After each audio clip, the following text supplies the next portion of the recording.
2023 ಅಕ್ಟೋಬರ್ನಲ್ಲಿ ಐವಿ ದ್ರಾವಣ ಈ ಸರಬರಾಜು ಆರಂಭ ಆಗುತ್ತೆ 2023ರಲ್ಲಿ. ಆದರೆ ಈಗಲೇ ಶಿವರಾಜ್ ಒಂದು ಲಿಸ್ಟನ್ನು ತೋರಿಸ್ತಾ ಇದ್ರು. ಬ್ಲ್ಯಾಕ್ ಲಿಸ್ಟ್ ಅಂತ ಆದಮೇಲೆ ಹೋಲ್ಡ್ ಮಾಡಬೇಕು, ಅದನ್ನು ಯಾಕೆ ಬಳಸಬೇಕು, ಯಾಕೆ ಅದನ್ನು ಪೇಷಂಟ್ಗಳಿಗೆ ಕೊಡಬೇಕು. 2024 ಡಿಸೆಂಬರ್ 9ರಂದು ಲೇಟೆಸ್ಟ್ ಸ್ಯಾಂಪಲ್ ಬರುತ್ತೆ. 1 ವರ್ಷ ಕಳೆದಿದೆ, ಆದರೂ ಕೂಡ ಸ್ಯಾಂಪಲ್ ಪರೀಕ್ಷೆ ನಡೀತಾ ಇದೆ. ಟಿವಿ9ನಲ್ಲಿ ಗುಣಮಟ್ಟ ಪರೀಕ್ಷೆಯ ಎಕ್ಸ್ಕ್ಲೂಸಿವ್ ರಿಪೋರ್ಟ್. 1 ವರ್ಷದಿಂದ ಈ ಸ್ಯಾಂಪಲ್ ರಿಪೋರ್ಟ್ ನಡೀತಾನೆ ಇದೆ. KSM SELನಲ್ಲಿ ತಪಾಸಣೆ ಮಾಡದೆ ನಿರ್ಲಕ್ಷ್ಯ ಮಾಡಿದ್ದು ಯಾರು, ಈ ನಿರ್ಲಕ್ಷ್ಯದ ಹಿಂದೆ ಇರುವಂತಹ ಕಾಣದ ಕೈಗಳು ಯಾವುವು ಗಮನಿಸ್ತಾ ಇದ್ದೀವಿ. ಶಿವರಾಜ್, ಎಷ್ಟು ಟೈಮ್ ಬೇಕಾಗುತ್ತೆ ಒಂದು ಲೇಟೆಸ್ಟ್ ಆದಂಥ ಒಂದು ಸ್ಯಾಂಪಲ್ ಬರೋದಕ್ಕೆ ಅಂತ. ಒಂದು ವೇಳೆ ಇದೇ ಒಂದು ಔಷಧಿಯನ್ನ ಯಾರೋ ಮಿನಿಸ್ಟ್ರಿಗೋ ಅಥವಾ ಯಾರೋ ದುಡ್ಡಿರುವಂಥವ್ರಿಗೋ ಕೊಡುವಂಥದ್ದು ಏನಾದರೂ ಒಂದು ಫ್ಲೂಯಿಡ್ ಆಗಿದ್ರೆ ಇದು ಖಂಡಿತ ಬೇಗ ಟೆಸ್ಟ್ ಆಗಿರೋದು, ರಿಪೋರ್ಟ್ ಕೂಡ ಬಂದಿರೋದು. ಆದರೆ ಇದು ಸಾಮಾನ್ಯ ಜನರಿಗೆ ಅಲ್ವಾ ಹೋಗ್ತಾ ಇರೋದು. ಸೊ ಇಷ್ಟು ಡಿಲೇ ಯಾಕೆ ಅಂತ ನಾವು ಅದು ಡೀಟೇಲನ್ನು ಕೂಡ ಕೊಡ್ತಾ ಇದ್ದೀವಿ. ಯಾವತ್ತು ಬಂತಿದ್ದು, ಅದರ ರಿಪೋರ್ಟ್ ಯಾವಾಗ ಬರುತ್ತೆ ಅಂತ.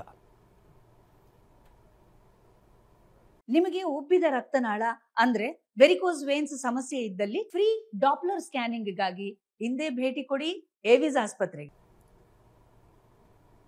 ಶಿವರಾಜ್, ಅವಿನಾಶ್, ಏನು ಅಂತಂದರೆ ನಮಗೂ ನಿಮಗೆಲ್ಲ ಗೊತ್ತಿರೋ ವಿಚಾರ, ಈ ಒಂದು ಸರ್ಕಾರಿ ಆಸ್ಪತ್ರೆಗಳಿಗೆ ಹೋಗುವಂಥದ್ದೇ ಬಡವರು.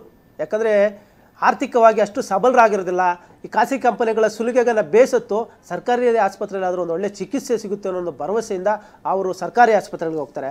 ಆದರೆ ಇಲ್ಲಿ ಒಂದು ಪ್ರಜ್ಞೆ ಇಲ್ಲದ ಒಂದು ಅಧಿಕಾರಿಗಳಿದ್ದಾರೆ, ತಮ್ಮ ಸ್ವಾರ್ಥಕ್ಕಾಗಿ ಇಂತಹವ್ರ ಜೊತೆ ಕೂಡ ಅಮಾಯಕರ ಜೀವದ ಜೊತೆ ಚೆಲ್ಲಾಟ ಆಡ್ತಾ ಇರುವಂಥದ್ದು. ನೀವು ಹೇಳಿದಾಗೆ ಮಾರ್ಚ್ನಲ್ಲಿ ಇವ್ರಿಗೆ ಗೊತ್ತಾಗುತ್ತೆ ಆ ಒಂದು ದ್ರಾವಣ ಇದು ಕಳಪೆ ಆಗಿದೆ ಅಂತ. ಆ ಸಂದರ್ಭದಲ್ಲೇ ಎಚ್ಚೆತ್ತುಕೊಂಡು ಒಂದು ಹೈಕೋರ್ಟಲ್ಲಿ ಮತ್ತೆ ಮರಿಯಾಗಿ ಇದು ಕಳಪೆ ಗುಣಮಟ್ಟ ಸರಬರಾಜು ಮಾಡ್ತಾ ಇದೆ, ನಮ್ಮ ಹತ್ರ ವರದಿ ಇದೆ ನೋಡಿ ಅಂತ ಮತ್ತೊಮ್ಮೆ ಅದನ್ನು ಪರೀಕ್ಷೆ ಮಾಡುವಂಥ ಕೆಲಸ ಮಾಡಬೇಕಾಗಿತ್ತು. ಇಲ್ಲ, ಈ ಒಂದು 195 ಬ್ಯಾಚ್ ಏನು ಸಪ್ಲೈ ಆಗಿದೆ ಅದರ ಟೆಸ್ಟನ್ನು ಇಮಿಡಿಯೇಟ್ ಆಗಿ ಮಾಡಬೇಕಾಗಿತ್ತು. ಅಂದರೆ ಬಂದ ತಕ್ಷಣವೇ ಆ ಒಂದು ಸ್ಯಾಂಪಲನ್ನು ಕಲೆಕ್ಟ್ ಮಾಡುವಂಥದ್ದು, ಅದನ್ನು ಟೆಸ್ಟ್ಗೆ ಒಳಪಡಿಸುವಂಥದ್ದು, ಲ್ಯಾಬ್ನಲ್ಲಿ ಟೆಸ್ಟ್ ಮಾಡಿದ ನಂತರ ಅದು ಯೋಗ್ಯನಾ ಇಲ್ವಾ ಅನ್ನೋದನ್ನು ಖಾತರಿಪಡಿಸ್ಕೊಂಡು ಅದನ್ನು ಎಲ್ಲ ಜಿಲ್ಲಾ ಆಸ್ಪತ್ರೆಗಳಿಗೆ ಕಳಿಸ್ಕೊಡ್ಬೇಕಾಗುತ್ತೆ. ಅಲ್ಲಿನ DHO ಜಿಲ್ಲಾ ಆರೋಗ್ಯಾಧಿಕಾರಿಗಳಿಗೆ ಕಳಿಸ್ಬೇಕಾಗುತ್ತೆ. ಆದರೆ ಇಲ್ಲಿ ಮಾಡುವಂಥ ದೊಡ್ಡ ಮಟ್ಟದ ಪ್ರಮಾದ ಏನಂದರೆ KSMSCಯಲ್ಲಿ ಕೂತ್ಕೊಂಡಂತಹ ಭ್ರಷ್ಟ ಅಧಿಕಾರಿಗಳೇನಿದ್ದಾರೆ ನಿದ್ದೆಗೆ ಜಾರಿದ್ರು, ಜಾಣ ಕುರುತನವನ್ನು ಮಾಡ್ತಾ ಇದ್ರು. ಮಾರ್ಚ್ನಲ್ಲಿ ರಿಸಲ್ಟ್ ಬಂದಿದ್ರು ಕೂಡ ಇದುವರೆಗೂ ಕೂಡ ಎಲ್ಲೋ ಒಂದು ಕಡೆ ಟೆಸ್ಟ್ಗಳನ್ನು ಮಾಡದೆ ಈ ಒಂದು ನಿರ್ಲಕ್ಷ್ಯ ಮಾಡದೆ ಇದಕ್ಕೆ ಕಾರಣವಾಗಿತ್ತು. ಅವರಿಗೆ ಈ ಒಂದು ಪ್ರಮಾದದ ಬಗ್ಗೆ ಮೊದಲೇ ಗೊತ್ತಿತ್ತು. ಆ ಸಂದರ್ಭದಲ್ಲೇ ಎಚ್ಚೆತ್ತುಕೊಂಡು ಅದನ್ನು ಟೆಸ್ಟ್ಗಳನ್ನು ಮಾಡಿ ಲ್ಯಾಬ್ಗೆ ಕಳಿಸಿ ಅದಾದ ಬಳಿಕ ಪೂರೈಕೆ ಮಾಡಿದರೆ ಇಂಥ ಒಂದು ದೊಡ್ಡ ಪ್ರಮಾಣ ಆಗ್ತಿಲ್ಲ. ಇವತ್ತು ಎಲ್ಲದಕ್ಕೂ ಕಾರಣ ಅಲ್ಲಿ ಸ್ಪಷ್ಟವಾಗಿ ಗೊತ್ತಾಗುತ್ತೆ. KSMSCಯಲ್ಲಿ ಆ ಒಂದು ಸಂದರ್ಭದಲ್ಲಿ ಯಾರೆಲ್ಲ ಅಧಿಕಾರಿಗಳಿದ್ರು ಅವ್ರನ್ನೇ ಕಾರಣಕರ್ತರು. ಅವಿನಾಶ್, ಧನ್ಯವಾದ ಶಿವರಾಜ್ ಮಾಹಿತಿಗಾಗಿ.